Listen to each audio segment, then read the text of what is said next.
Introducing the future of hassle-free and seamless financial transaction. The Una Wallet app, empowering you to effortlessly manage your money anytime, anywhere. With the Una Wallet app, you can now enjoy branchless banking, wallet-to-wallet transfer, wallet-to-cash, and bank cross-border payments, deposit at a bank, and withdraw from any Una branch. Get ready to experience the ultimate banking convenience with the Una Wallet app. With just few taps on your phone, you can effortlessly add funds, withdraw, and send money to your loved ones. The Una Wallet app also provides a detailed history of your transaction, making it easier to track your expenses. So, what are you waiting for? Download the Una Wallet app today on Play Store or App Store and say goodbye to hassle of traditional banking. Una Forex Bureau Limited, delivering much more than money.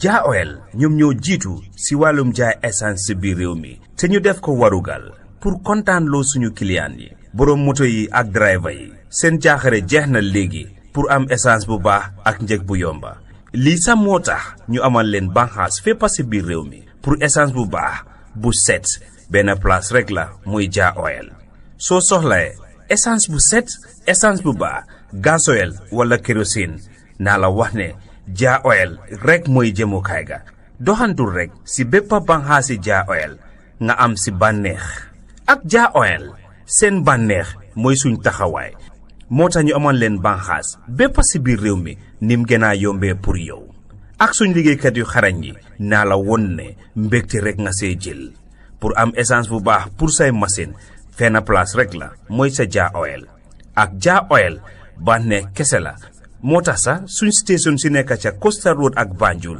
wàññil nañ leen njëgi essence bi foofu noonu pour am si lu leer mun ngaa call si 770-8080 322-9070 714-7273 wala 787-1321 Ja Oil, the pride of the nation.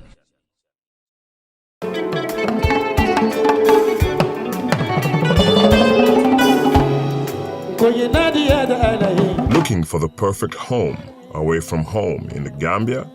Welcome to BC's Residence, your ideal short-stay apartment in the heart of Bundung. Whether you're visiting for business, pleasure, or an extended stay, BC's Residence offers you the comfort, convenience, and privacy you deserve. Enjoy spacious, well-appointed accommodations in a peaceful neighborhood just behind Nusrat High School. Our residence combines modern amenities with authentic Gambian hospitality, ensuring your stay is both comfortable and memorable. At BC's Residence, you are not just booking a room, you're finding your perfect base to explore all that the Gambia has to offer.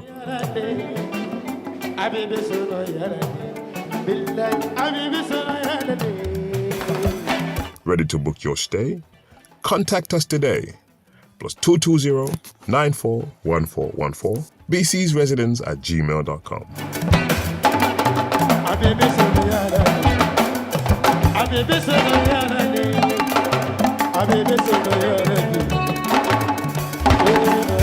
BC's Residence, Bundung, behind Nusrat High School.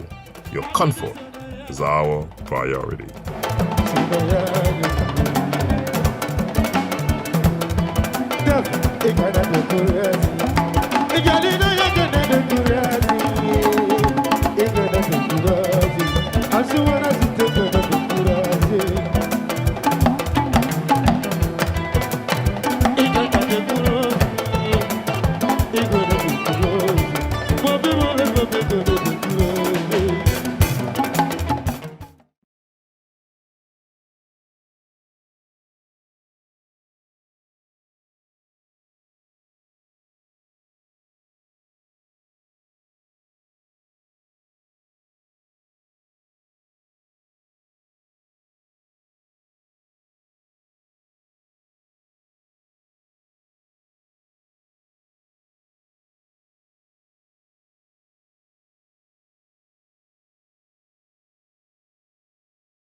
And welcome to another edition of our show. It's another Thursday, and we are back in the studio. And today, of course, we are with the Minister of Higher Education, Science and Technology, Professor Pierre Gomez. Prof, welcome back to the show.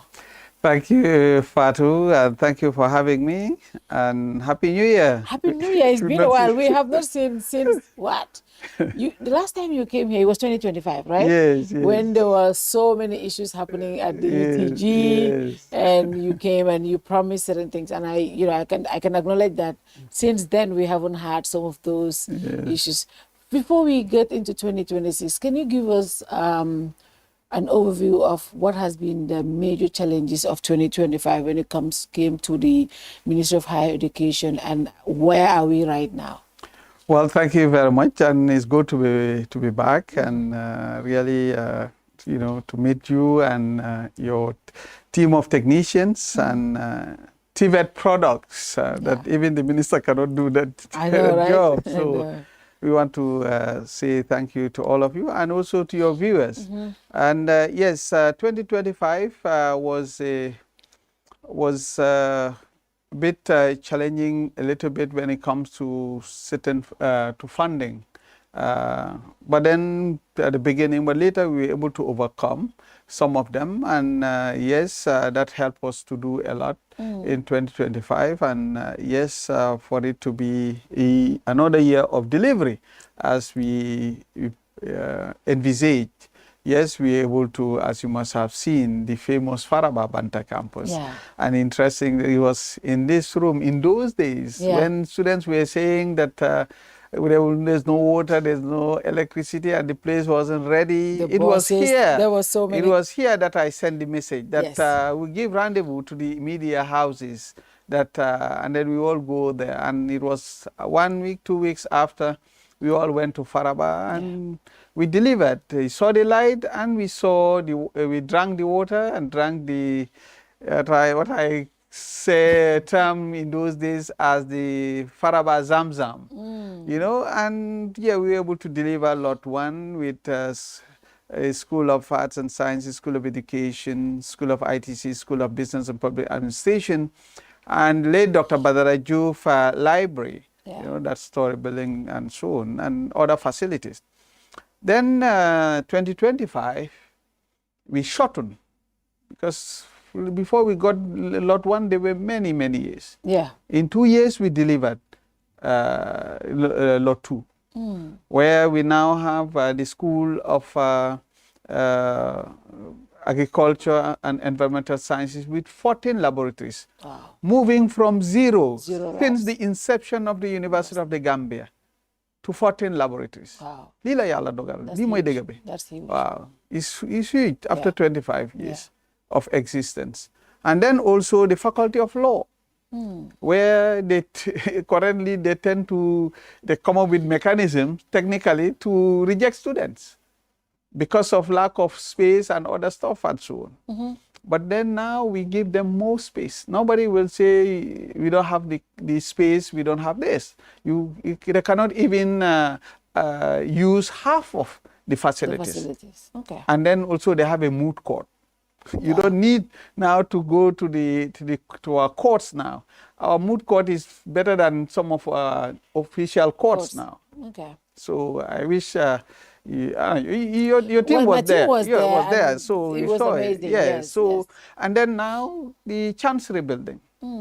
So 7 stories, and right now we are doing some additional stuff so that it will be better than what we had during inauguration. So this is the best, and all these people are expected in the coming months to move to Faraba, the remaining ones. And then and that same day, 27th of December, His Excellency President Adama Barrow laid the foundation stone, and it's very dear to me, the $37 million School of Medicine and Allied Health Sciences. Fatou, do you know what is going on at the School of Medicine and Allied Health Sciences? No. Most of our brothers and sisters who are qualified to go to medicine, they cannot. They are rejected. Because of limited space? Because limited, and we reject 70 to 80% wow. of qualified Gambians who want to do medicine. This is the fact. Should we continue like that? No.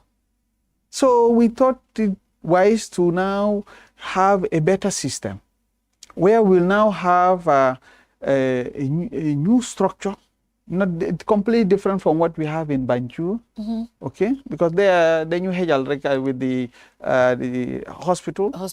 So we can still maintain the place for other clinicals and so on. But what we're going to have at Faraba is going to be state-of-the-art School of Medicine and Allied Health Science. We're going to have a whole story building for medicine alone. Another story building for nursing alone. The same thing for public health. The same thing for pharmacy. The same thing for the biomedical sciences.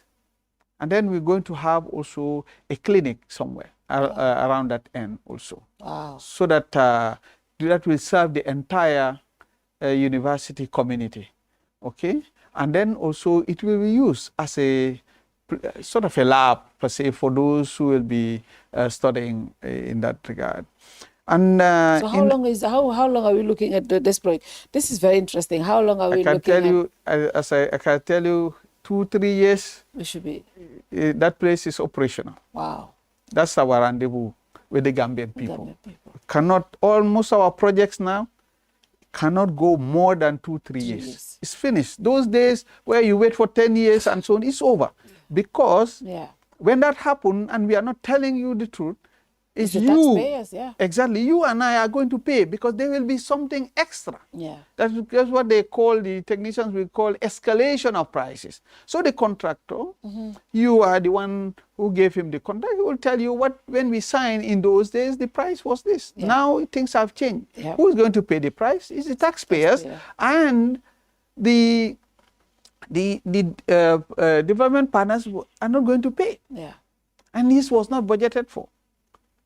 And you have to pay that. And sometimes in millions of dollars. So we cannot afford to be having projects that will be there for ages and so on, later Gambians to be paying. And so it's not part of our DNA now. And then also we have to ensure that we deliver. And just for that, the School of Medicine, Allied Health Science is not just the building.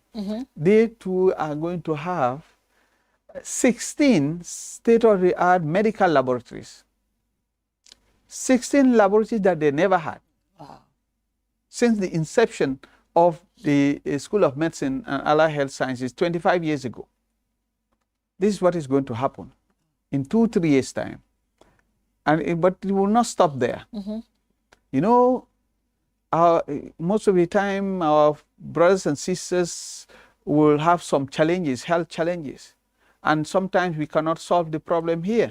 So they have to cross the border, go to Senegal. Or go to Turkey, go to India. You know what is happening. And we cannot continue like that. We need to come up with a solution. And one of the solutions is to train our people, to specialize.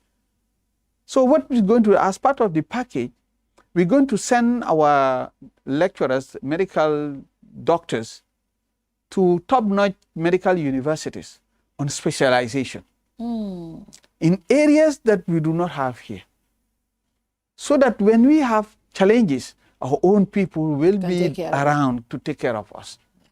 Because sometimes certain challenges, before you reach your final destination, you know, the bell is already there ringing. So, and that's what we try to avoid, and that's going to be a game changer. You know, we've already done that, and we are even right now, because for us, once we have finished something, when we finish something, we work on something else. Right now, we've finished developing a concept note.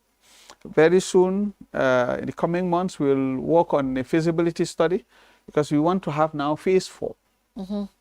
Yeah, because we are now in phase 3 of Faraba, which is going to be the School of Medicine. But we want, at least next year, if we get clearance from the Ministry of Finance, because we would have even the development partners, Badea and and IDB, when they came, they wanted for us to even start now. Yeah.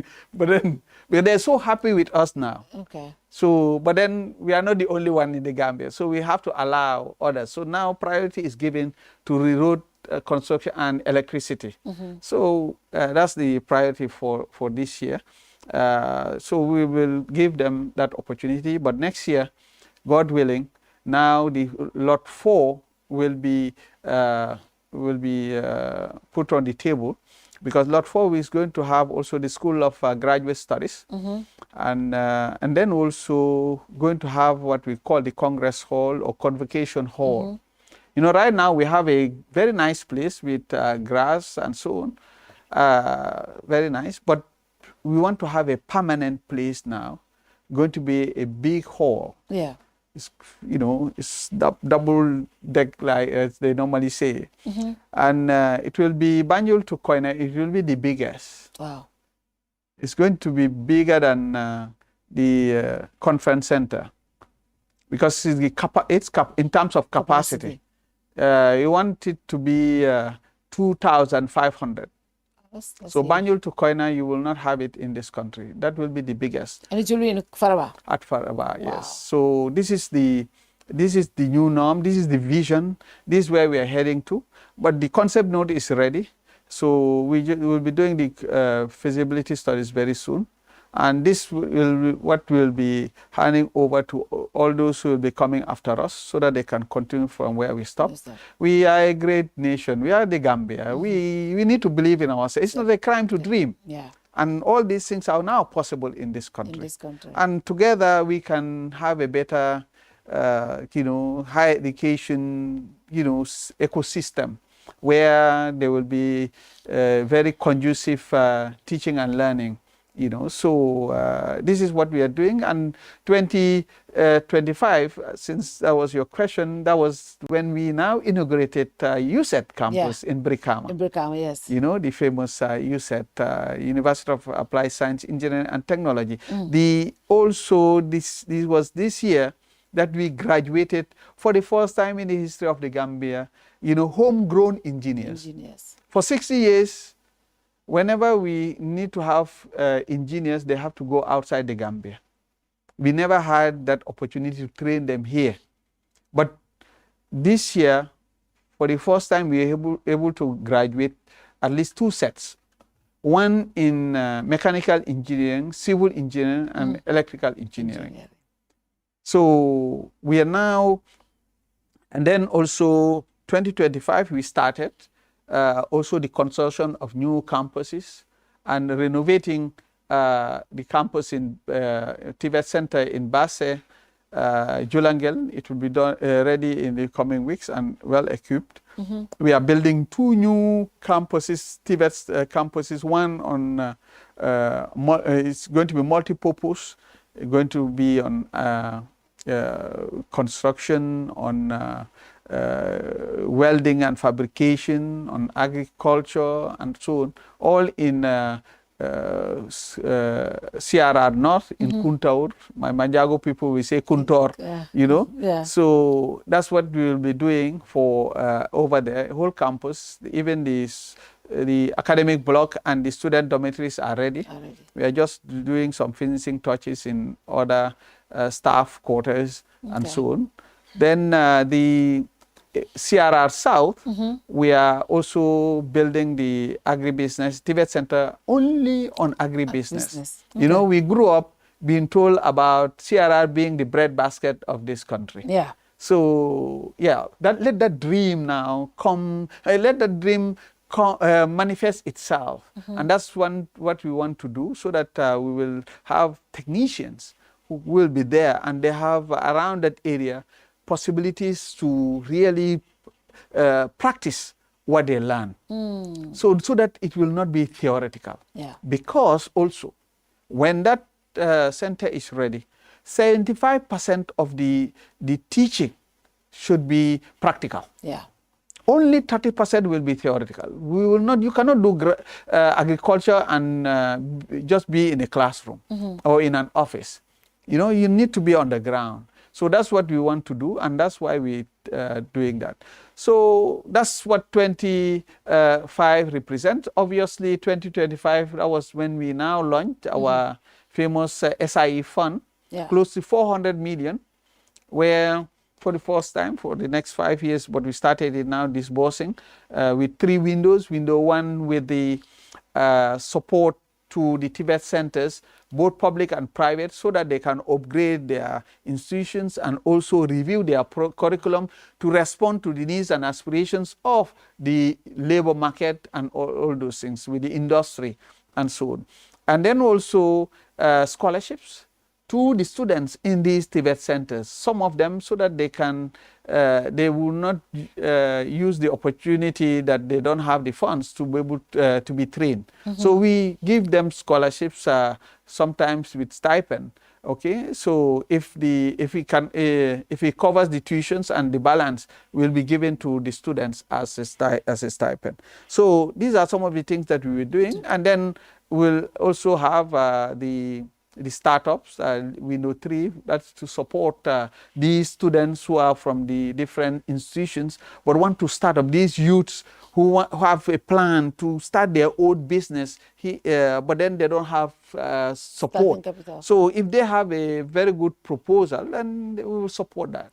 So this is what we're able to do, among others, and obviously with new policies that we've developed, the gender policy, you know, the and gender strategy, a country where the majority are women, but then, you know, the women are not well represented in most of our stations, official stations. So, and that's not democracy. No, that's not. You see, democracy must be complete, where everybody is, you know, included. And you also have a situation where now the girl child, the girls are now, you know, how to call it, performing far better than boys now in junior secondary and senior secondary school. In fact, you have more girls finishing grade 9 and grade 12 than boys now. However, when it comes to the transition to university, it's the other way around. You have more boys than girls. So we need to respond, and we do not have a strategy. So 2025, we came up with a strategy and a policy to be able to see how to support the girls so that they can now transition to universities and so on and so forth. Because once the female gender has the necessary training, you cannot stop them. They will have a voice. They will invite themselves to the center. They will move from the periphery to center and contribute their quota. And then now you will see development.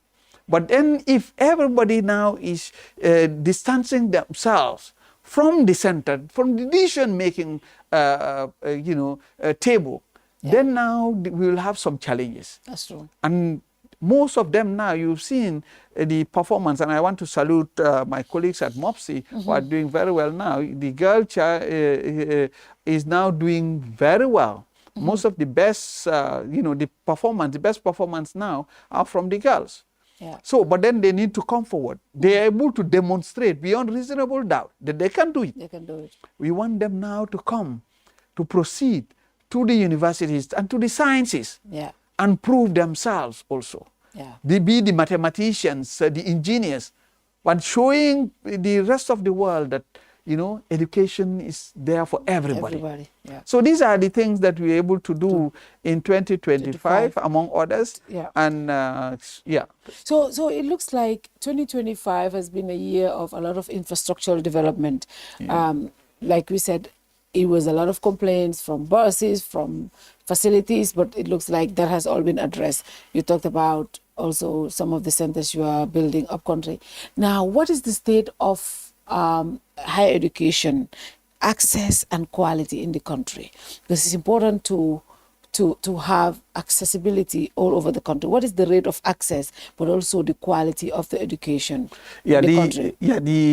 By the way, just to say that by the time we concluded 2025, we had already paid to just on the transportation issue to GTSC all the areas and so on. So what we also agreed with them is 20 buses. Okay. And students pay only $10. Wow. From Banjul to yes, to Banjul, or how to call Westfield, or traffic lights to Faraba. Only $10. Wow, that's okay. Good. Gambia government, that's the information that I will give. You and I are paying for these students every year $36 million. Wow.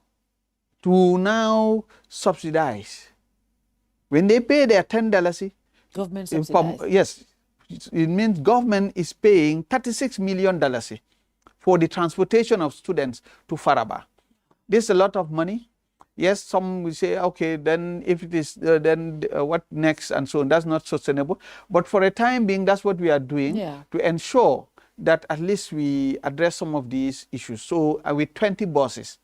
So our contract with GTSE is not more than 25, but it is not less than 25. 20. But buses, big buses, not small, whatever. Buses, yeah. Big buses. That's what we signed for. Anytime you see less than 25, less than 20, is not that what we signed for. Anytime you see small buses, is not what we signed for. But also we did not sign for more than 20. Okay. Okay. So what is going to happen next month?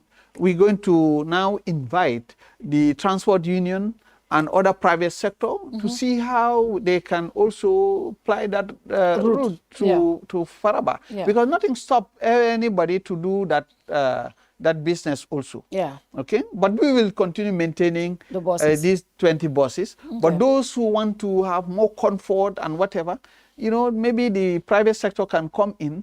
You know, they can also to complement, and then they will charge their normal price. Okay, so that's what we have so far. So now about quality and access. You know, for access, that's the reason why we are expanding. Okay, expanding. You know, the Tibet centers, having regional Tibet centers. That's to create access. The other thing also is. For access also, that's the reason why we've decentralized. You know, we came up with specialized universities.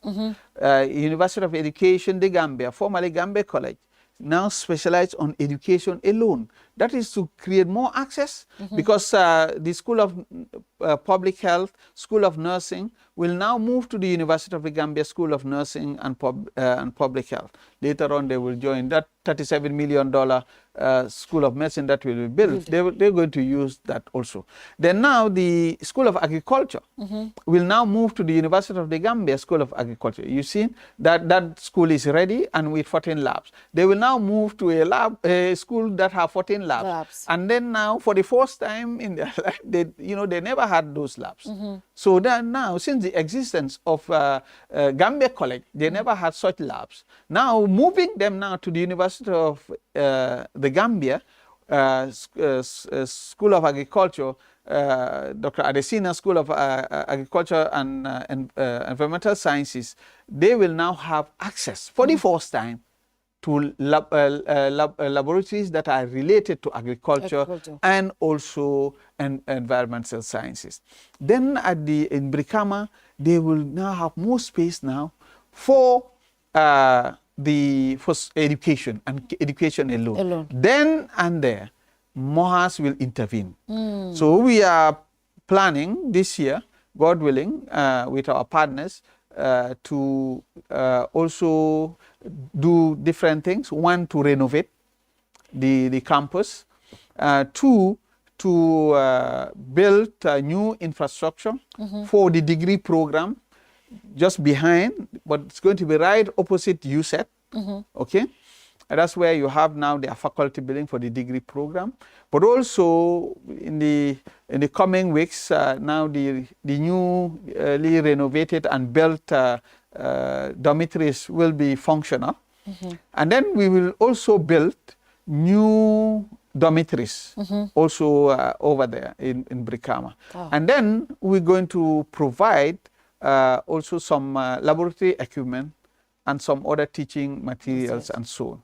So these are the things that we had in mind that we're planning to do for the University of Education, the Gambia. We're going to review the curriculum. We're going to come up with new programs. As I said last time, just one example, the ECD program that trains teachers that are in what we call the nursery schools and so on. We'll be coming up with degree programs for the ECD, which is going to change and address what you're talking about, quality. Because you're now going to have a situation where now teachers in our what we call the nursery school are going to be university graduates.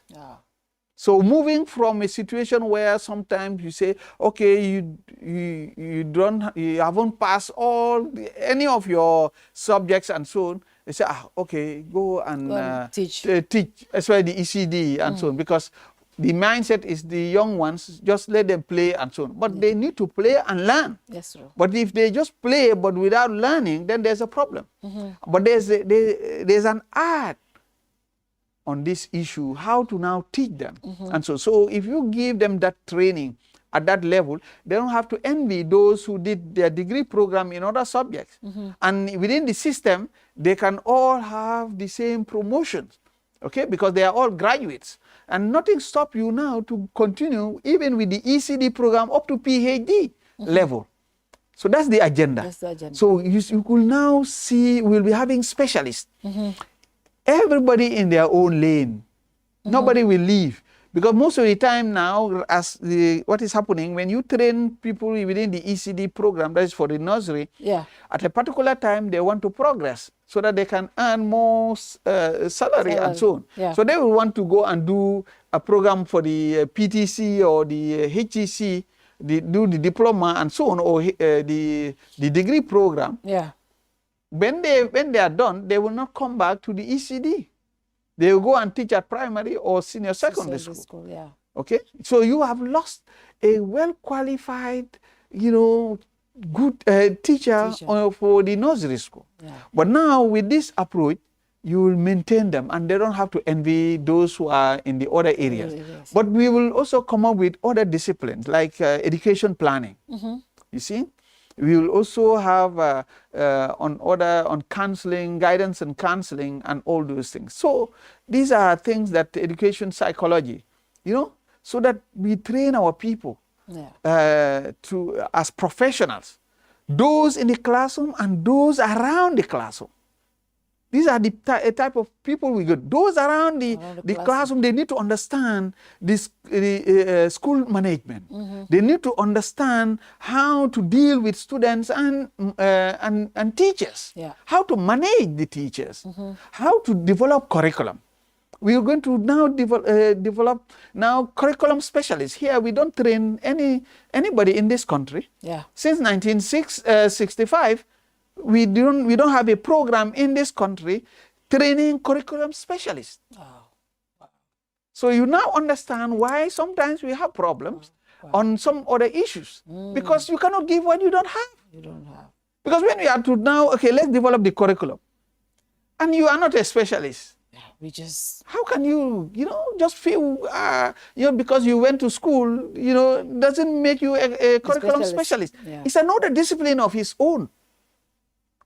So these are things that we will be doing, the new University of Education, the Gambia, to respond to your question about the quality and so on. Then now the university, Civil Service University, will also come up with their own programs. Recently, I think I just saw in the mail folder, they've written to us now they're going to offer even the programs on university relations at BSc level, So, because we are not offering it in our public universities here, so they will be offering that.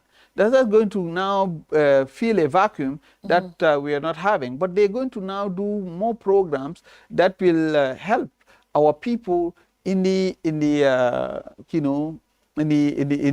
public domain. This the BSc in university relations and diplomacy. That's going to help our diplomats. You see, even a technical person within the ministry will now have a first degree on international relations. You grow up with that, and then even at masters, you can also do it. UTG is offering that program and so on. So you don't need to go elsewhere to do so. But the engineering that we're talking about, we're also going to have that and so on. So we are coming up with new program. I know you will come back to that, about what we plan for 2026. And then we will address all these things. Now let's look at research. Can you tell us what initiative your ministry is promoting in research, and how are you ensuring that these contributes to national development? Yeah, different things. One, which we have already done, is now we've now come up with a National Research and Innovation Fund. Went to Cabinet, approved, National Assembly unanimously approved, and now it's an act of National Assembly, and we have now a team that is now working on this. So in the next 6 months, you see them start awarding, grants to our universities and our TVET centers, our researchers, giving them money to support their research and also support their innovation. Because a country that does not innovate is a dead country. Yeah. So for the first time we have that. The government has already put aside funds to really support that. We never had that before. It's the first time we are having that. And we have a team led by Professor Momodu Salah from the Montfort University, Leicester, in the UK, who was with the Minister of Finance, RISE program. Now he's the one as the executive director. And you have Dr. Ibrahim Assal from Codesria. Codesria is one of the leading the Pan-Africanist Research Center based in Dakar.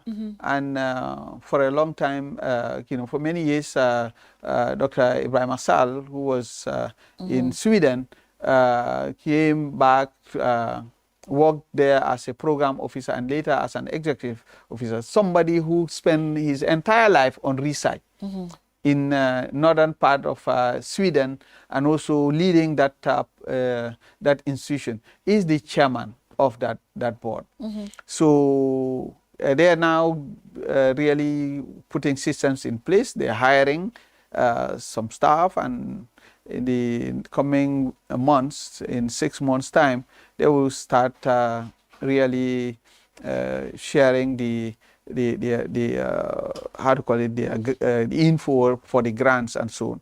But then also we've already gotten some how to call it, a draft bill that is currently with the Ministry of Justice for now to have a Research Council, National Research Council, NADIC. So that what we have, that will help to regulate also. You also have a system to regulate, because up till now, there's nothing at national level to regulate research. Wow. Anybody can wake up and do whatever you want. Yeah, just like, and there's nothing. There's no like copyright laws and all yes. stuff. So what happened is you have MRC that has their that develops something, and then now some national Ministry of Health will go work with them, and they would. But as a country, we do not have. So we are working on all these things, putting all these systems in place, and so that will come very soon. We have 3 documents now at the Ministry of Justice waiting for their review.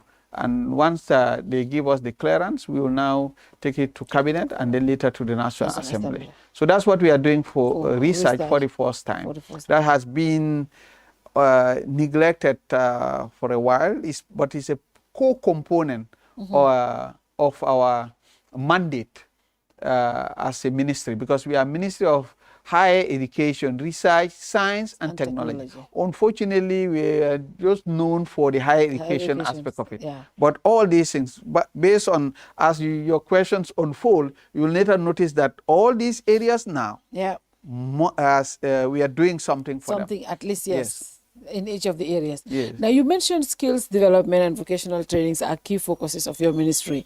Why vocational training particularly and is important for the Gambia's development at this time? Why do you think it is important for our development at this particular time? Very, very important. It's linked to, what is happening now. You've seen the irregular migration, the famous backway syndrome, and now the desert, our boys are dying, and girls now, and children. And also the Mediterranean Sea is transformed into an open cemetery. And, all those going through this backway are very healthy. Yeah. Anybody who is sick is not going. No. And for me, if I revisit history, it reminds me something. Yeah. Remember, in slavery, we are told only the strong men were caught, and forced to take into the plantation in America. Those who were sick and frail, they were not taken away. So now, now it's our own people now going now. And dying, and it's very sad for to have that number of people, and also very healthy people now dying in that manner. We should put something as an alternative, and that's the reason why we thought that Tibet is an answer, or one of the answers. So where we now have regional Tibet centers, because we are suffering from two phenomena. Irregular migration, but first is the rural-urban migration. Everything is Banjul, the greater Banjul area, because it's seen as the El Dorado, is seen as the paradise. When you come to the greater Banjul area, you will make it, and so on and so forth. But when you come, then you realize that no, it is not. That greater Banjul is not that paradise that you thought of. And there are other challenges and so on. Then now there are some malaise, social malaise. Then you now see the lights, not from Banjul end, but now from Lampedusa, shining from that end. And you want to now, continue that journey, moving the border, up to that end, and unfortunately most of them will not reach, and even some who reach. You go to, I had the opportunity some years ago to be in, when I was doing my postdoc, 2009, went to Italy, in Rome, near one of the stations, railway stations, and my a Gambian friend who welcomed me before we reached the station told me, those people out there, these are our people, and so before we reached, you could see them. Gambian, there is not written anywhere that when you could detect the key is a Gambian. Wow. You see, so, and then you have the, but then on top of that, they were speaking our language. So but when I saw them, I said, and our people, their relatives say, Kidugana, Agana. But they don't know what they are doing. Some are in the streets. In Rome, they are into other stuff and so on. But we need to propose another alternative, and that is education, skills. Skills. What kind of skills right now are we prioritizing and implementing at the ministry? But also, are we looking at these skills to ensure that they are matching the job market that we need right now? Yeah, right now what we are doing is, first is about construction. Okay. We are doing construction, welding and fabrication, and the agribusiness. That's one of the things that we want to support. But also tailoring is also part of it. Then also the solar is also all this part of the satellite, because most of these youths can now fix our, gadgets very easily. But we need to create alternatives. But we are not stopping there. We are also coming up with new programs also, especially on IT related, for the computer engineering component within USET and so on, so that we will be doing more on AI, doing AI, cyber security and other. There are new jobs that are coming up, and we need to also be prepared for that. So in addition to that, but just construction alone, and construction its own ramification, can create many jobs. One example is Faraba Banta.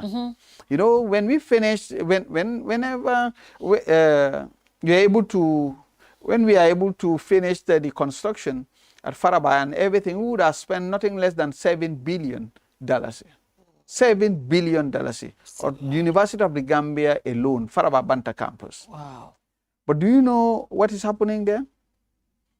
One, obviously the engineers, all of them are non-Gambian. Yes, they are not. But the workforce, the laborers and so on, over 95% are non-Gambians. So you and I are taking loans, grants, in millions. And all the money is going out. And it's going out. And you see, that is the technical problem we are having. Yeah, as a country. You see, not because funds are not coming, but the funds are not staying. They are not staying, they're going away.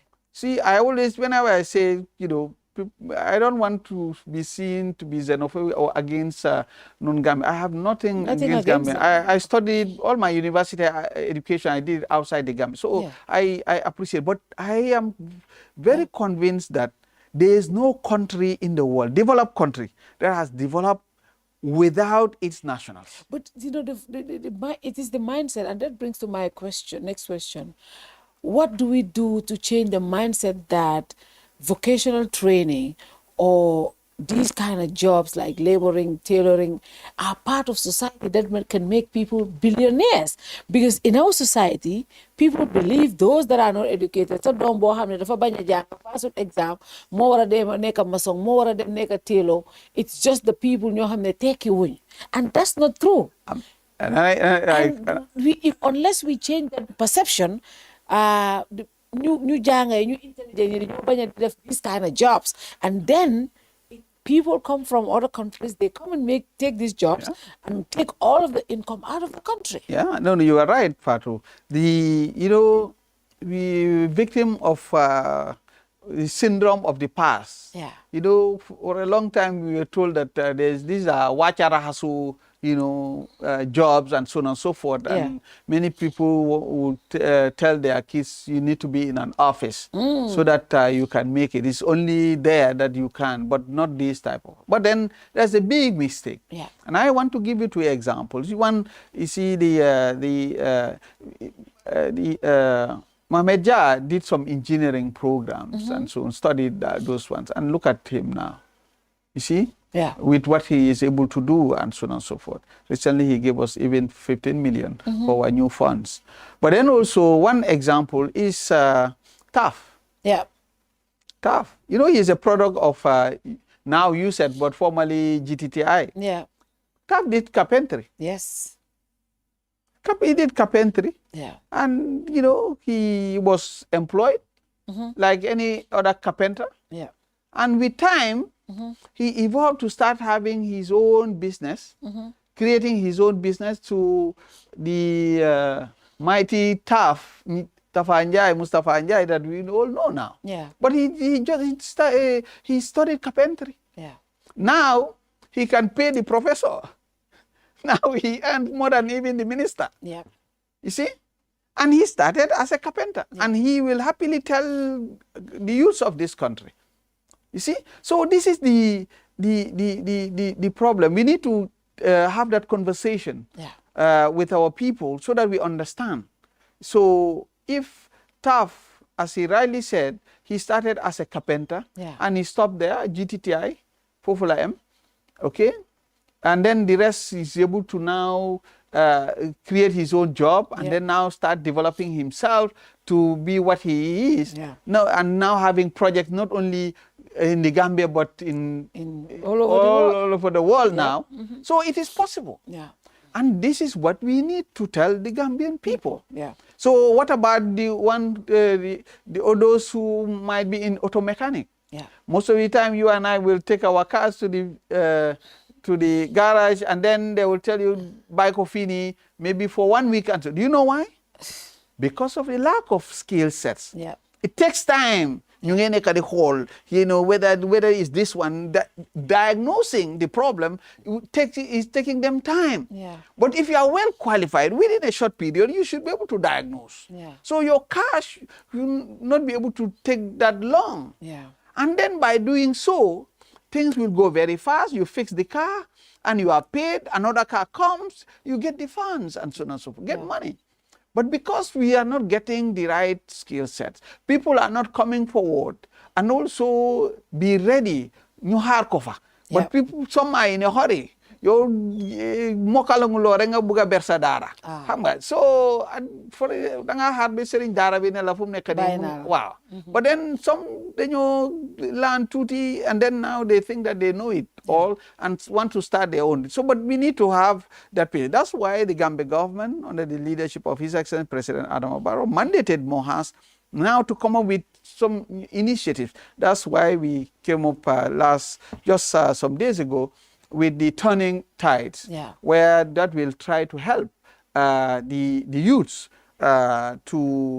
we give them support to pay for their tuition fees, but stipend, scholarships and so on, but also internships. And people to go and take their time. And we will have not only but paid internships. So that nga janga ko, nga tarbi. But you cannot just go 1 day, 2 days, you come out and so on. So you'll be there, you paid, but then somebody is supervising you so that you know the job. Nga mokal ko. Then you can go and be on your own. Feed yourself, feed your family, feed the nation. This is development. So we will be coming up with all these things and try to support our own people. I want to come to the Turning Tides program, $9.65 million US project. It looks like it's a big project, and it's not just your ministry you're spearheading it, right? But it looks like it's your ministry. I see the foreign affairs involved, youth and sport, because it has so many different components. Let's talk about this project. Let's talk about this initiative.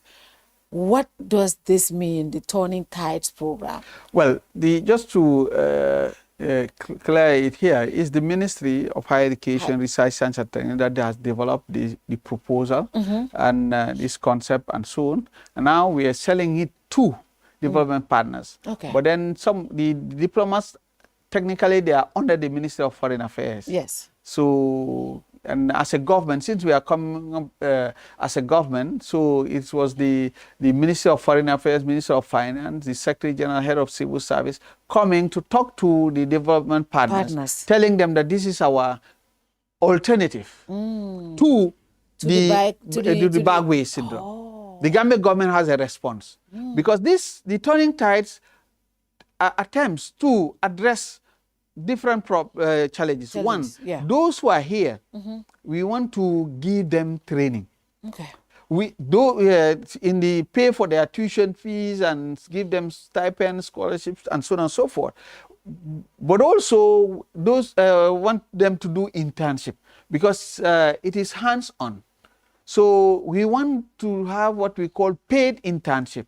When we send them through their institution, their Tibet centers and so on, to the different, to the industry, we want them now, we want to be paying them. For instance, if we send somebody to Kerr Fatou, so that Kerr Fatou can teach him how to run this program, how to be a journalist and so on and so forth and so on. So we pay that person so that he will concentrate when he comes to Kerr Fatou. He's paid to learn. He's paid to learn. Good. So that he will not come, get discouraged and then abandon and so on. Because that is also the tendency that we have observed. They are in a hurry to go because they are not getting any financial gains. They don't have the patience to wait. So they want to get money right now. So we want to see how we can help them to get something, at least that will take care of their fares and other stuff, basic things, so that they concentrate on the learning aspect of it. Then now the other thing also is those who are deported. When they come, what are we doing with them? Basically nothing. So we need to come up with a response. Turning Tides also comes as a response. So when they come, we serve as the reservoir for those who are deported but wants to be, to start again, now to get some skills, and then they can now have their own jobs here and there. So that's what we want to do. We will now help them to train them and then also support them. So those who will be deported, because you see, some will come back with some trauma.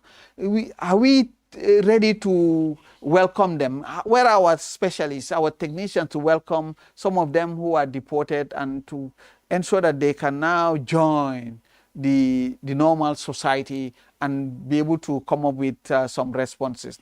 So in essence, turning tides is a response to irregular migration. But it's not dealing with the consequences where you go deal with the arresting and whatever of those who want to. No, that's not our area. We are trying to deal with the cause, the root cause. Yeah. You see, when you, in other words, a system of engagement. So how do we identify these young people? What mechanisms? How is the ministry going to identify these young people? How transparent is going to be this process going to be? Because one, we will be advertising. Once we have, they will be advertising it. People to apply and join, and they are supported in all our TVET centers, and then also through their TVET centers, encourage them to go for internship. And we want, even the notion of internship, we don't want to have it the traditional way. Wait until you finish after 3 years or 4 years of training, then now you go for internship. No, every year you should go for internship. So you learn something, you go and practice it until you finish. So that's the type of internship we are talking about. That will really help you to be more practical. Remember our new methodology and the message that we send to all of them, and this is going to be a key criteria later, because we already told them effective 1st of January this year, we expect them for their in their curriculum to ensure that 60%, 70% is hands-on, okay, and only 30% theory. So it will come a time when now the rules for our support will be only for those who are having such curriculum. So if you want us to give you the money, you have to be. Yes, hands-on, because you cannot teach people carpentry. You go and be drawing, only talking. Yeah. They are not. We don't have that patience. Yeah. They do not come to you to be telling them label lupin. You know, so you need to give them they must practice it. Yeah. Are you there? Are you ready for that rendezvous? If you are ready, then we give you support. We have funding. Yeah. Okay, as I said, over close to 400 million just on our SIE fund alone. This is different from the turning tide that we are working on with our development partners and so on. So the backway syndrome is a very complex issue, and this, you said, the turning point is like a response to this phenomenon. Do we have an awareness campaign in this program? Because some people, even when you give them whatever you give them, they'll still want to opt for the back way. Is there an awareness campaign component in this program? Yes, we're going to also have an awareness campaign. We're going to sensitize them using different forms. One, using the media. Two, also using the artists. Also using comedy, drama, all these things, so that people, because we have even some materials that we developed before, and we'll be now see how to ensure that these are really supported in different media platforms, so that the youth are really sensitized. But also target those areas where the youth are, so that they can really listen to the good news, because the good news exists. And is there for them to liberate them, because the turning tides is here to liberate the youths. Yeah. Because it's about TVET and it's about education, and that's the best you can. How is the Ministry of Youth and Sports involved in this? How is the coordination? This is a proposal from your ministry. Yes. How is obviously you would require the coordination of the youth and sports, maybe trade. How do you, and even local authorities, how do you coordinate this to make sure it's effectively implemented for the benefit of this is the the Gambia government initiative. So Mohans taking the lead doesn't mean that it's just restricted. Remember, when we support everybody. Across the board, yeah. We support even the private institutions. So, and here too, the satellite institutions of the Ministry of Youth and Sports also, they are part of the people that we target. Okay, so even some of their management, senior management and so on. There's one that I met them. We agreed that we will be giving them full scholarships, okay, to any program of their choice here, whether it's the TVET or the universities, up to PhD. We're going to pay for all of them because they are part and parcel. It's the same government, so we need to. But we are in charge of training. We need to also support them. Even within the sports, we coming up. There was even for the last time for Morocco, we're going to have a quota exclusively reserved for the Ministry of Sports to identify people who have met the criteria. We send them for training on different areas of sports. You know, so that when they come, the Ministry of Sports will use them. Okay. In a different level. But then also we're going to come up with new programs in our University of Education, the Gambia, to come up with, because we have just a program for the PE teachers, but then we will also come up with a degree program at that level for the, so that we will also train, and we will also be giving them the support. So we will work hand in glove with all these ministries, and some of them already in other funds are members of the funds. For instance, the Ministry of Youth and Sports, the Ministry of Trade, you know, Ministry of Works, the Ministry of Basic and Secondary Education. They are members of some of the new funds, the Tertiary Higher Education Trust Fund, the Research and Innovation Fund, and also the the Student Revolving Loan Scheme. They are in one of them. Some are in both, in two, you know, boards and so on and so forth at governance level. Now directing the policies on these issues, because it's one government. Yeah. So this is a proposal that you are selling to development partners. Yeah. What has been the response? It's very interesting. No, very positive. Just even before we finish, we have the the assurance from some of the development partners that they're going to do something, and they wrote to us. Even today we are receiving emails, and someone wants to have more info and to have meetings with us, and then also some have already pledged. Some, I don't want to mention the institution for now, even giving us the amount that they're going to give us in millions of dollars on some of these activities. So it is coming up, and that's why I said, you know, because our approach is very simple. We don't approach anybody if we do not do our homework. Yeah. We sit down and do our homework, write proposals, and cost them, and clearly with clear vision where we're heading to. Then now we engage the partners, and then also the other thing also is our model. Yeah, is we don't want people to give us money. Me, I'm not an accountant. Don't give me money. Yeah. What we want is, there's a World Bank tested fiduciary. You see, CPCU at the Ministry of Finance. Okay, so these people, let them give them the money to manage it for us. Yeah. For us, we just deal with paper. Implementation. And then implementation and so on and so forth and whatever. So then now the others who do not want to use that approach, the World Bank tested approach, they can also use other systems. Yeah. There are UN systems to now, manage the funds on our behalf. But you see, we don't want to be dealing with policy and be counting money. Money as well. So that will be whatever. Let's do it right, and then we get the funds to do it. Okay, but and then there will be system of.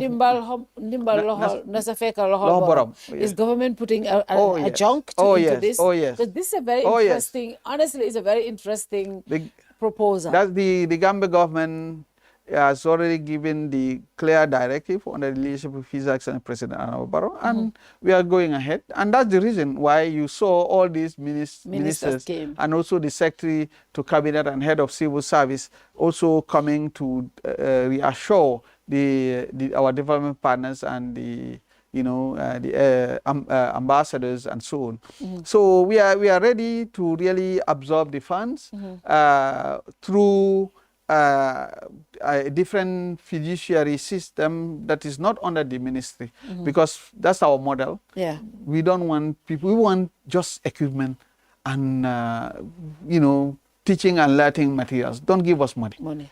Money will be our salaries. That's the only time we touch that one we can count. But anything other than that, we cannot count that. So we don't want to be managing those funds, because you see our mindset is different. Our mindset is to ensure that things go very fast, but then not only go very fast, but do it right.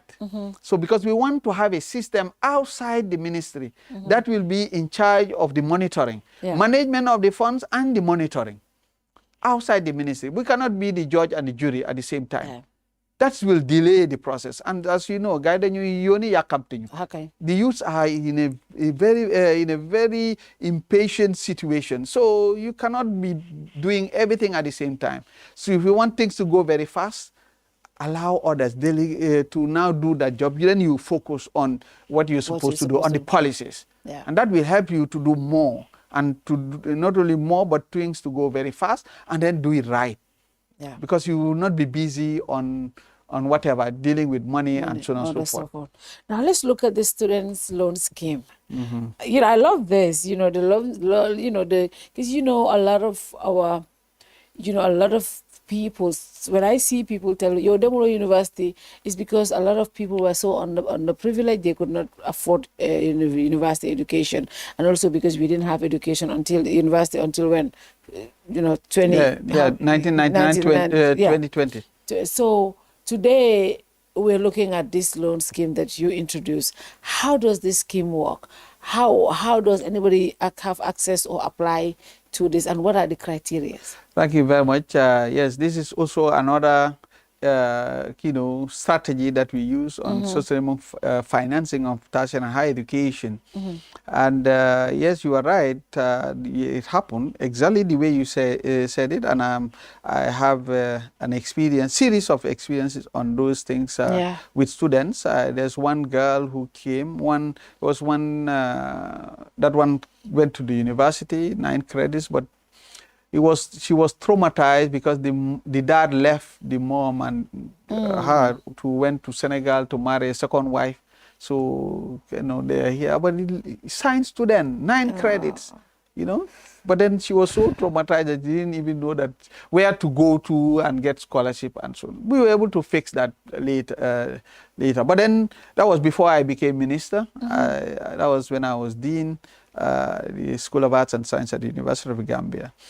We were able to use because we developed a package at that time, a scholarship for the science students, and she was able to get that. But then when I became minister, a girl walked into my office, 7 credits, including English and mathematics.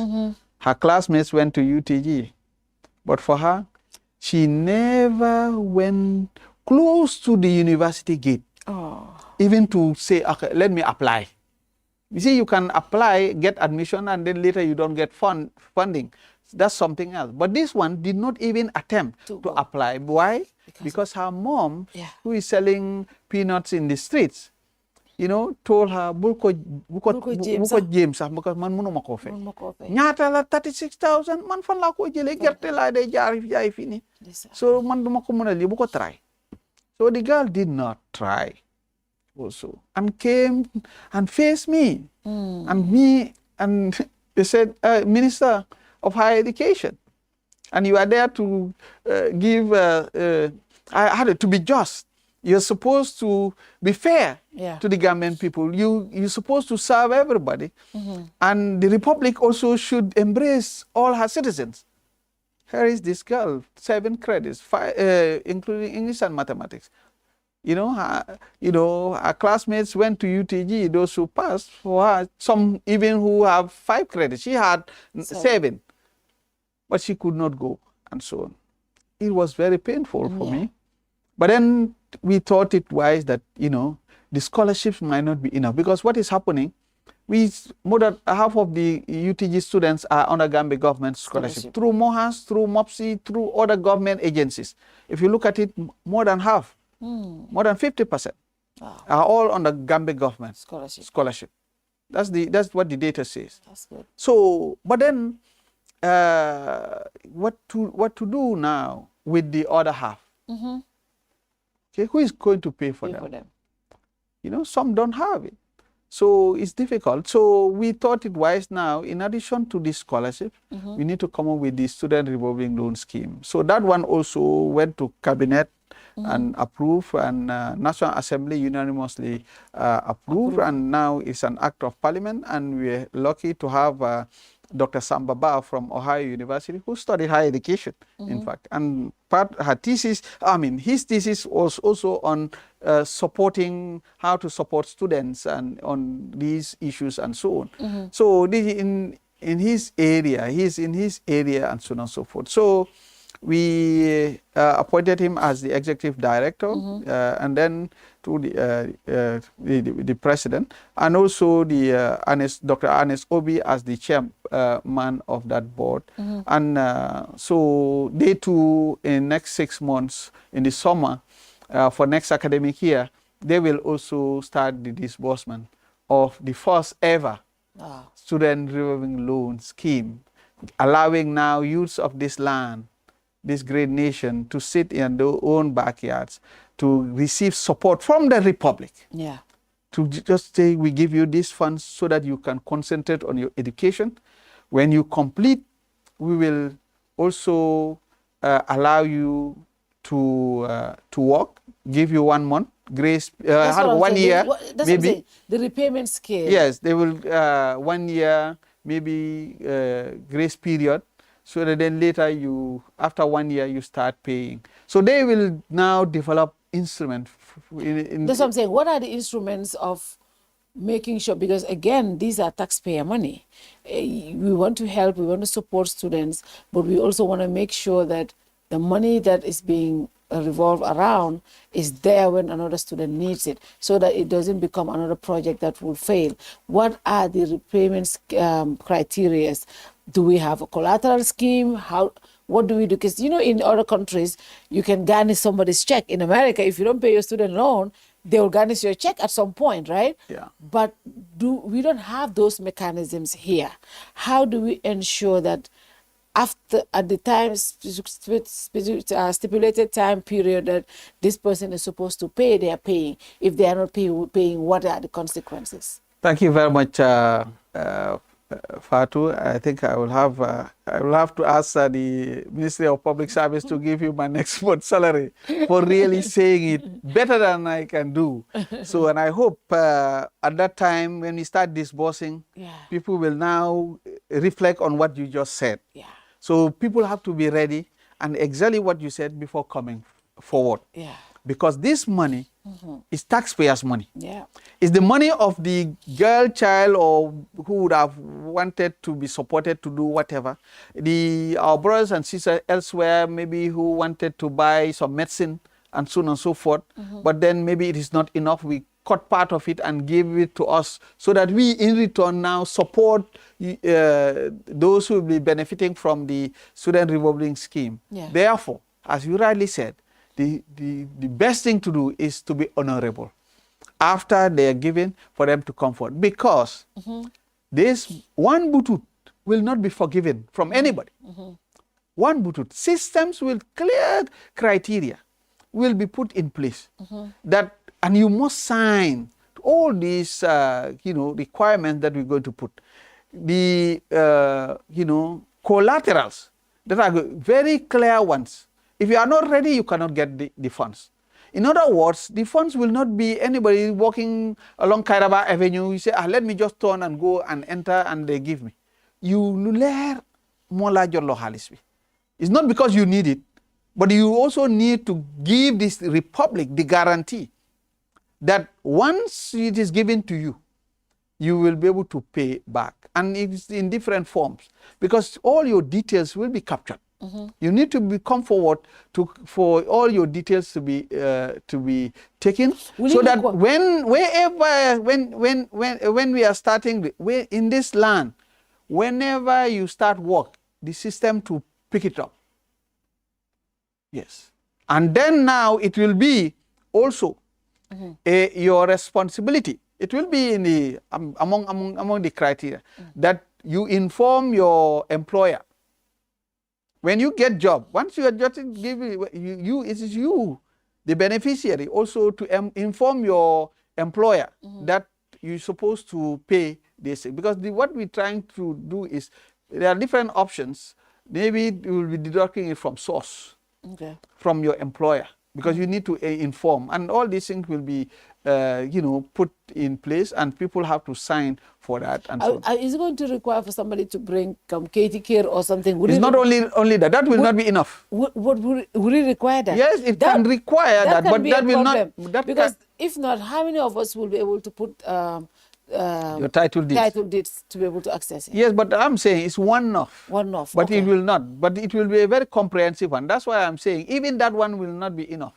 Okay. Yeah, so there will be other criteria, because what we want to is we want to be able to read from the system. Okay. So that whenever you are, it must be computerized. Okay. So whenever you are, your details, okay, we need to be able to, so that when time is up, for us to, your payment plan, when it's up, for us to go into the system and see. So if you default, we're able to trace you.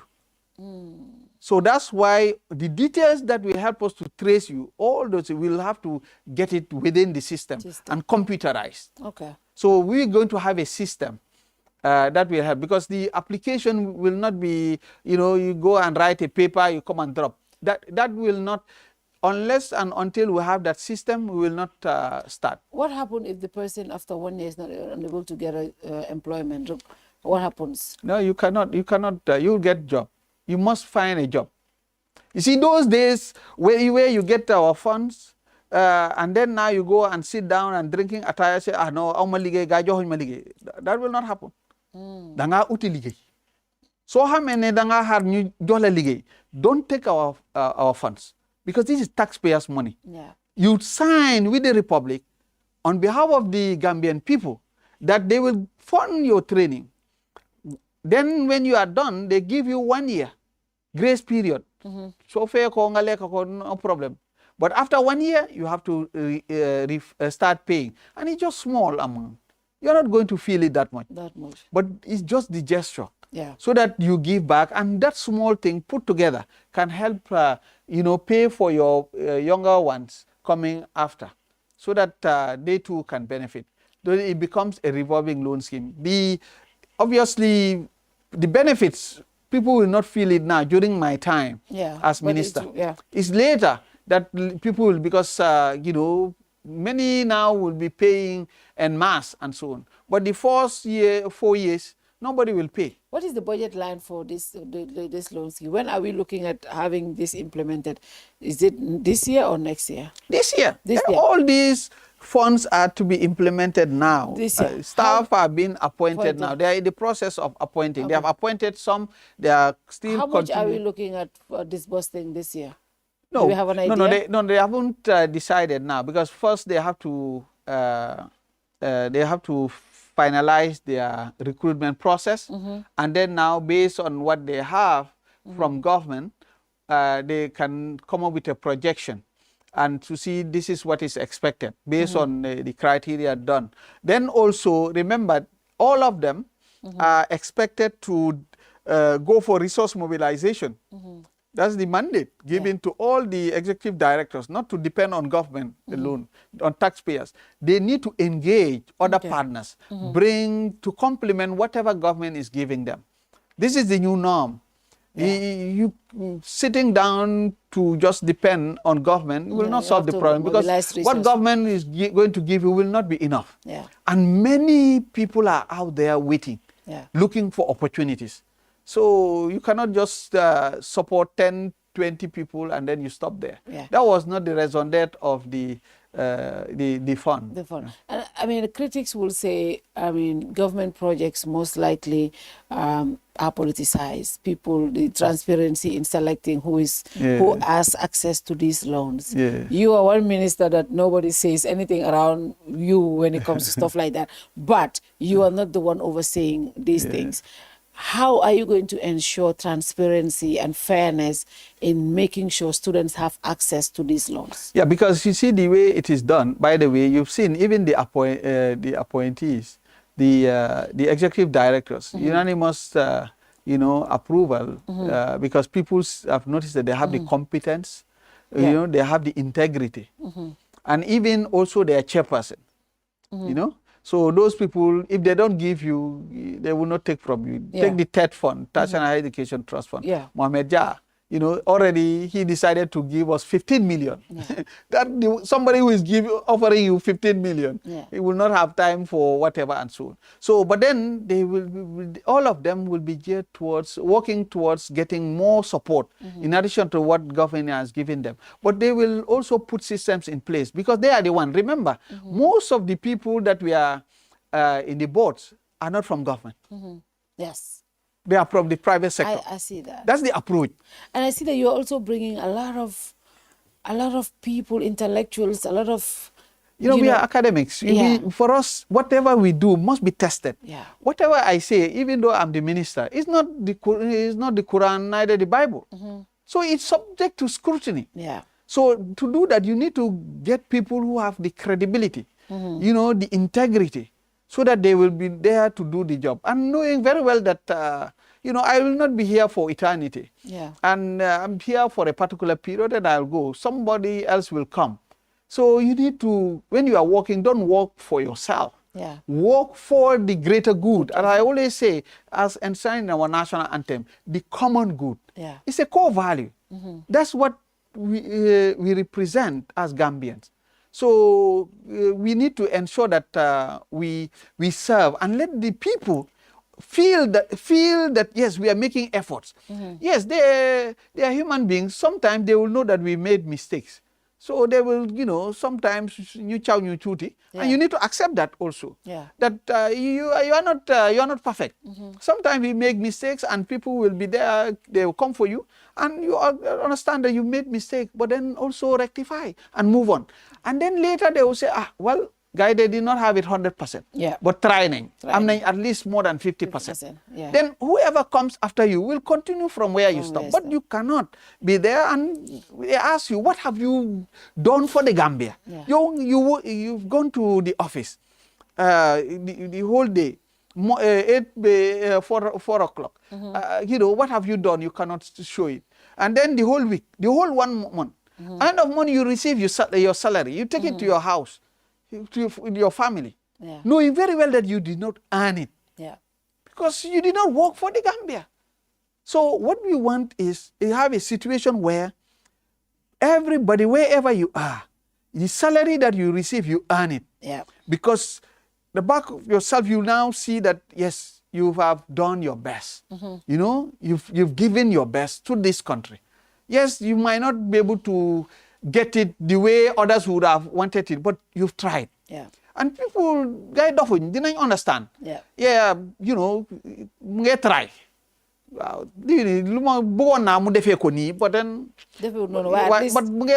try. So you continue and they will support you. And people, some will, and that's what happened earlier on. You asked us whether people came for us, came to see us and so on and so forth. Yes, because when they noticed that we were doing, they came. And as I said, even today, we have people, not only one person. And as I told you, one has already confirmed. Given us a figure. And next month, we're going to have a meeting with one of the partners.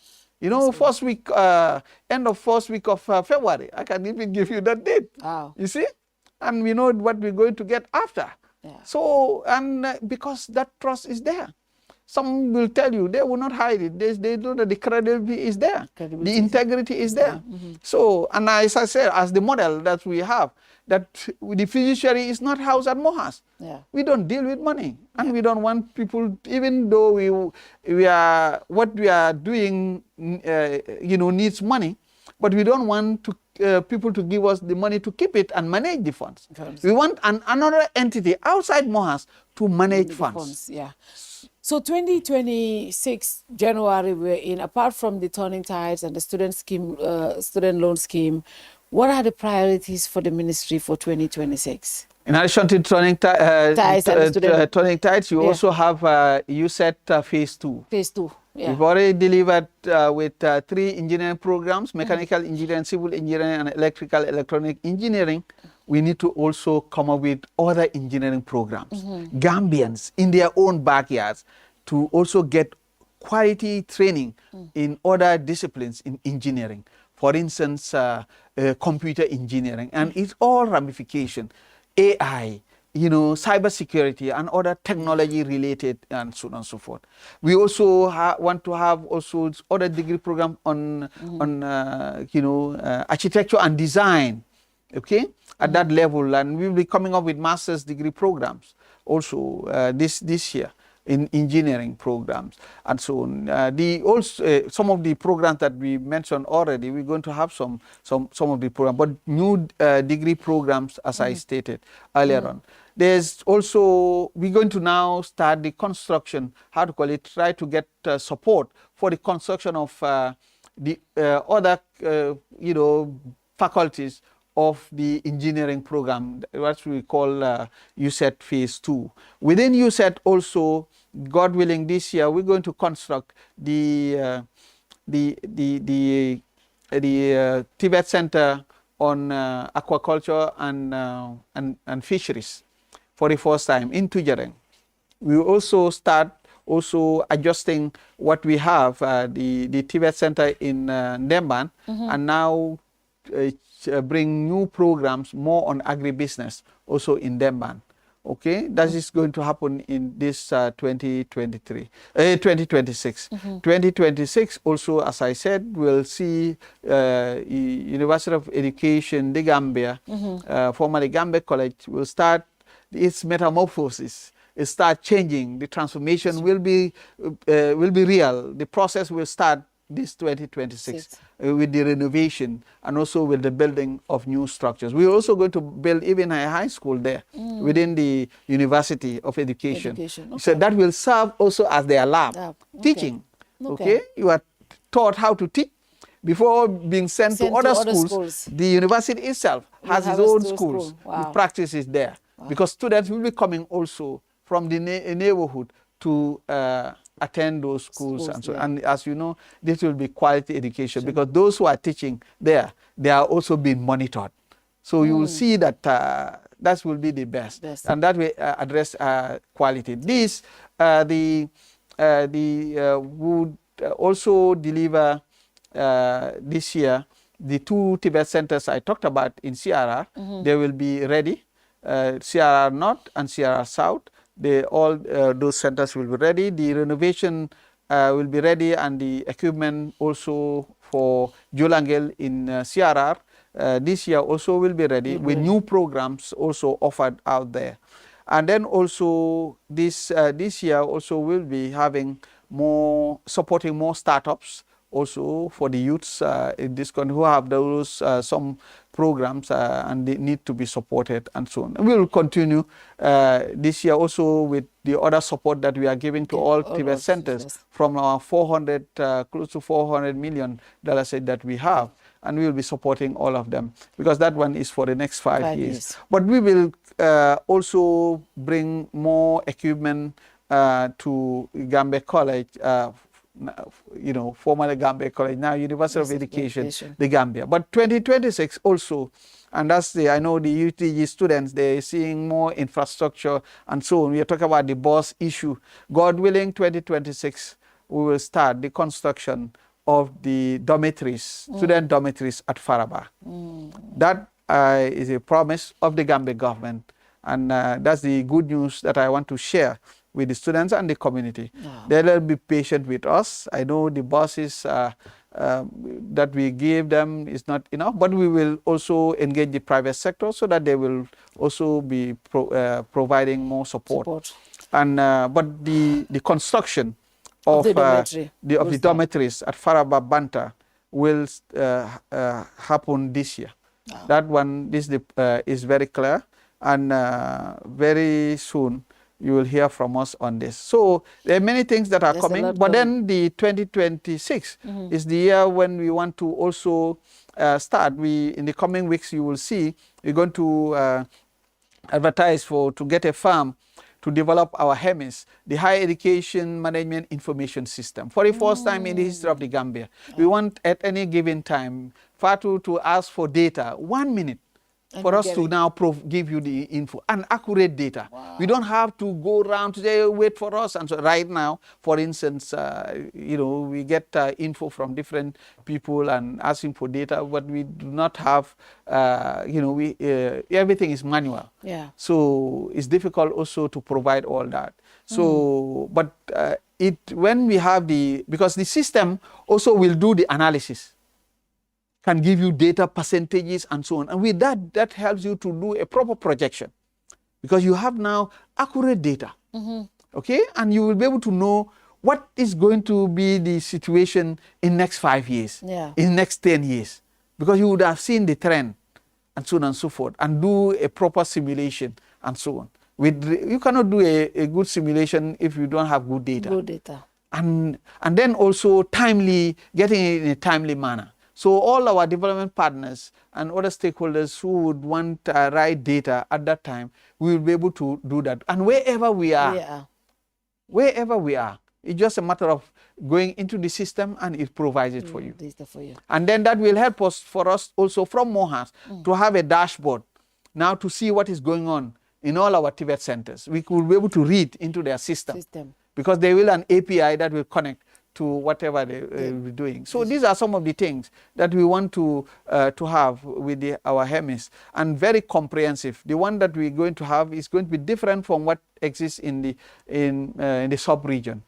Yes, so we'll be if we get it the way we want it, it will be, yes, the whole process will take 24 months. But we will start at least the first year. We already got funding for at least for the education component. But then the other component that help us connect to other sectors and other agencies, those ones we don't have funding for now.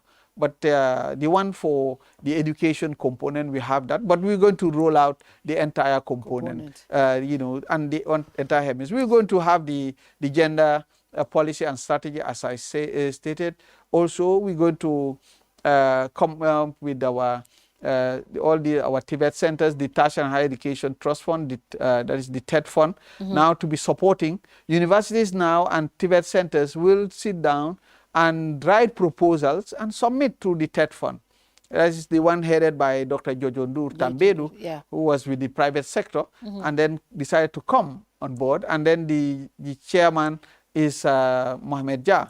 So they will be the one now deciding if these universities and Tibet centers, both public and private, if they write good proposals and well justified and submit, then they will be receiving funding to do whatever they want, what they want to do in terms of construction of classrooms, of laboratories, and buying equipment, teaching, learning materials, things like that. So they will be getting funding for the first time and so on. So, looking ahead, 5 years from today, what would you want to look at as your legacy at the Ministry of Higher Education, Science and Research?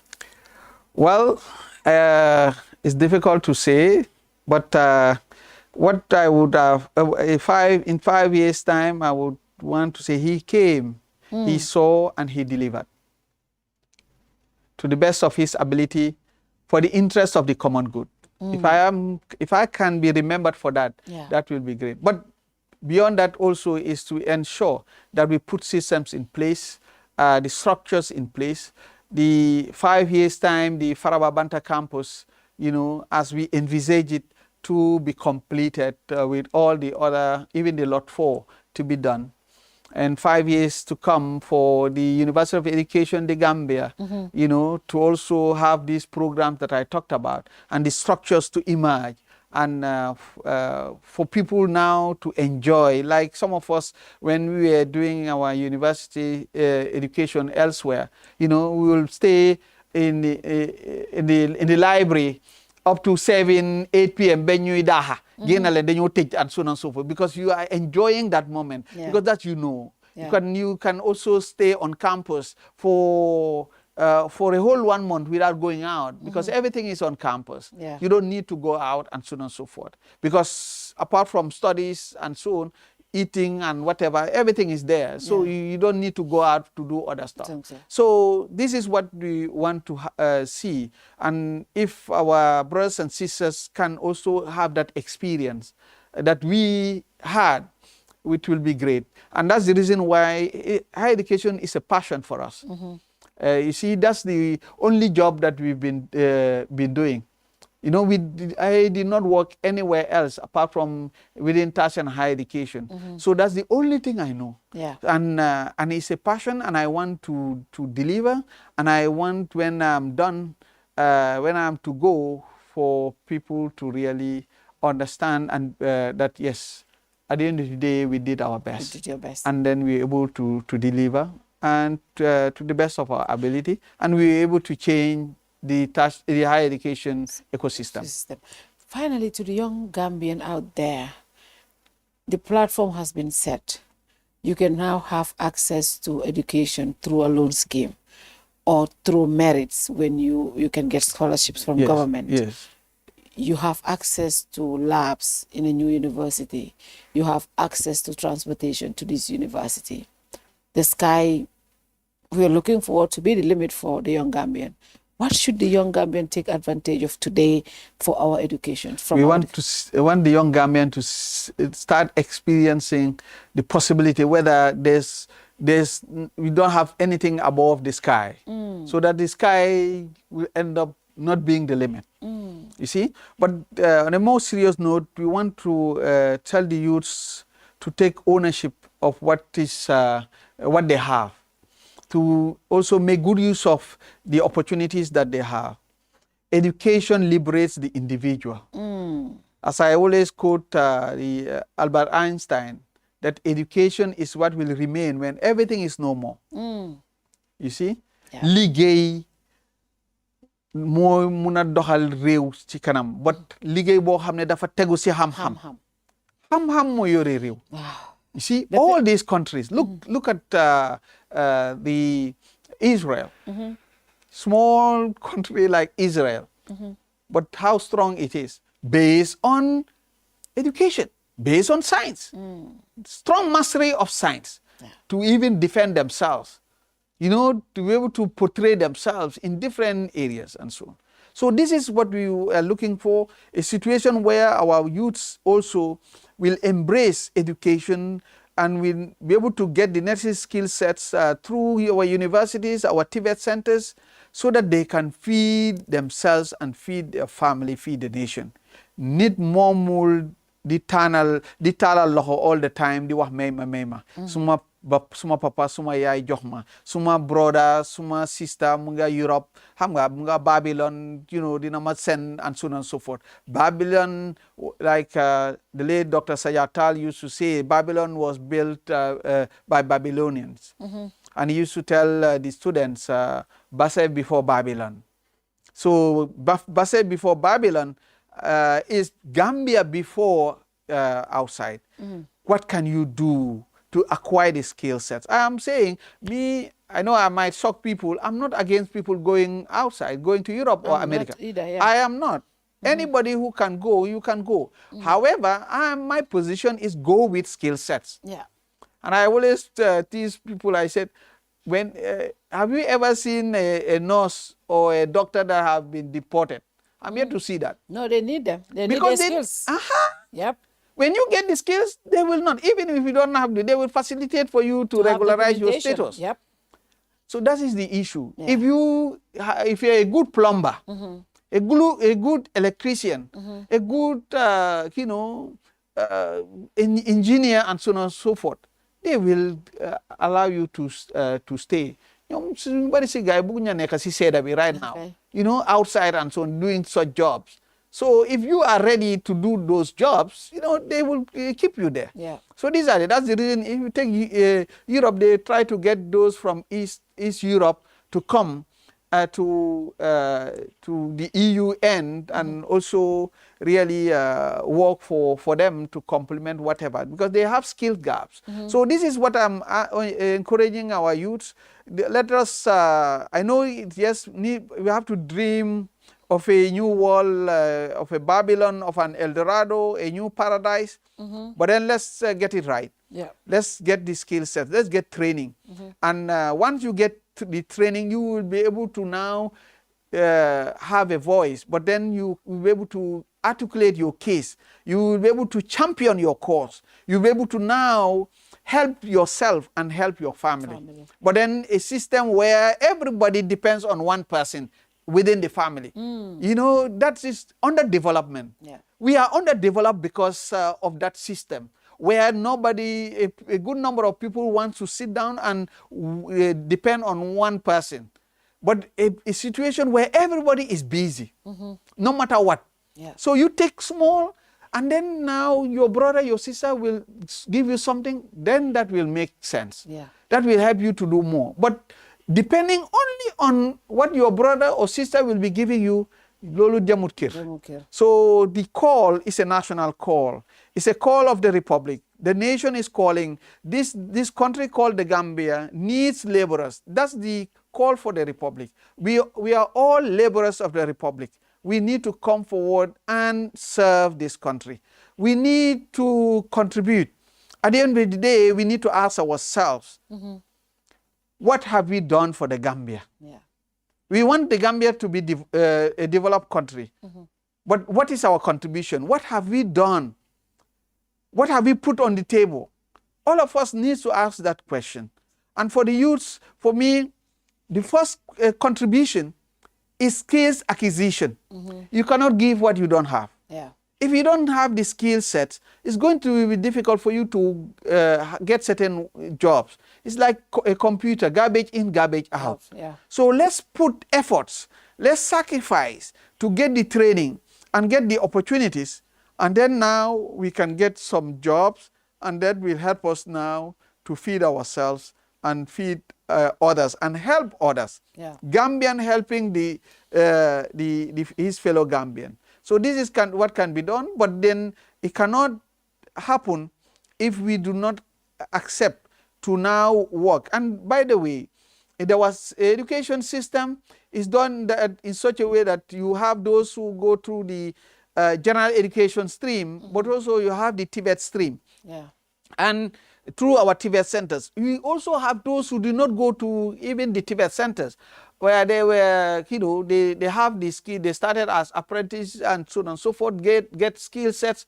They can do certain job, but they don't have certificates. Yeah. Our system through NACA, National Accreditation and Quality Assurance Authority, has what we call the RPL, recognition of prior learning. The NACA will come to your area and then now give you an exam.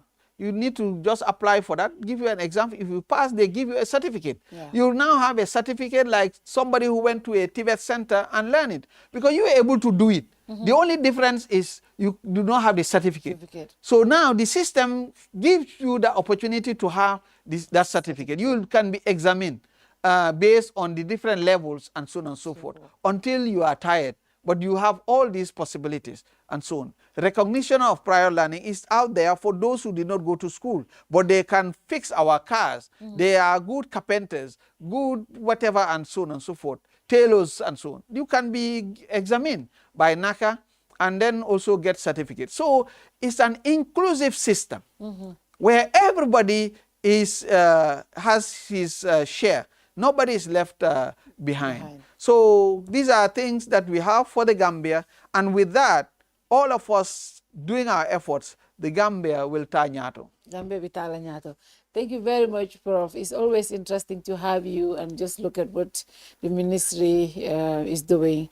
And obviously your experience from this, all your life in this education system has shown, in what you're doing right now today at the ministry. And I think that is why whenever you have you on the platform, the reaction is always very positive because of what you're doing, but also your availability all the time to address issues when people want to hear from you.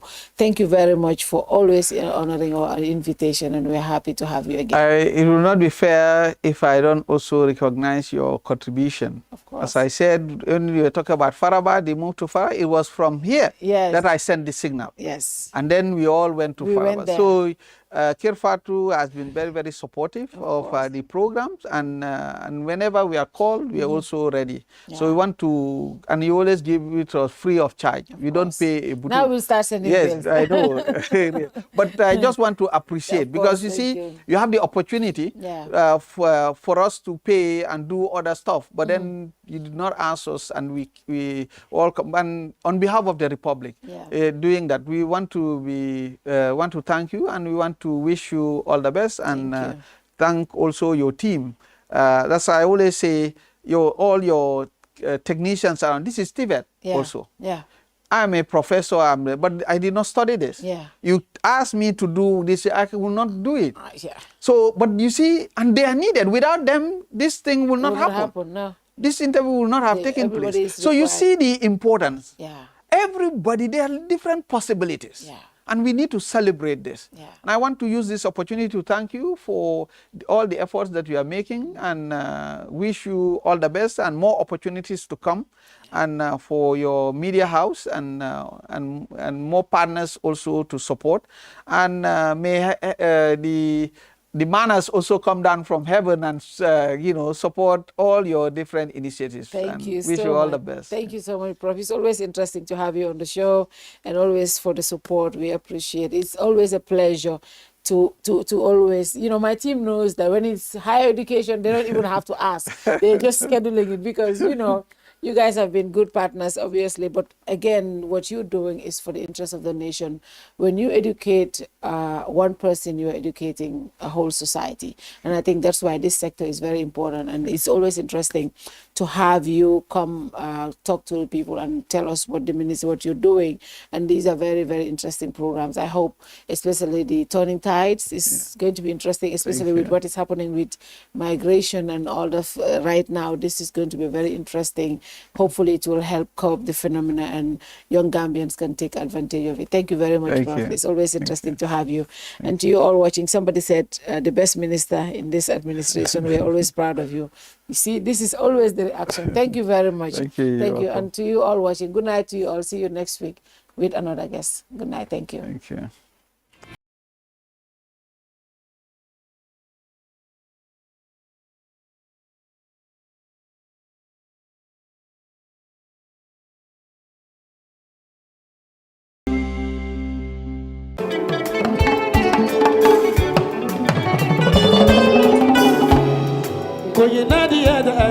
Looking for the perfect home away from home in the Gambia? Welcome to BC's Residence, your ideal short-stay apartment in the heart of Bundum. Whether you're visiting for business, pleasure, or an extended stay, BC's Residence offers you the comfort, convenience, and privacy you deserve. Enjoy spacious, well-appointed accommodations in a peaceful neighborhood just behind Nusrat High School. Our residence combines modern amenities with authentic Gambian hospitality, ensuring your stay is both comfortable and memorable. At BC's Residence, you are not just booking a room, you're finding your perfect base to explore all that the Gambia has to offer.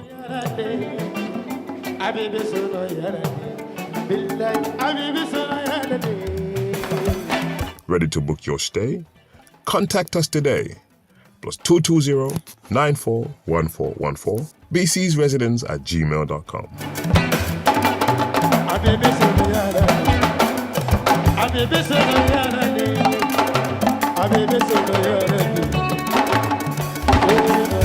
BC's Residence, Bundum, behind Nusrat High School. Your comfort is our priority.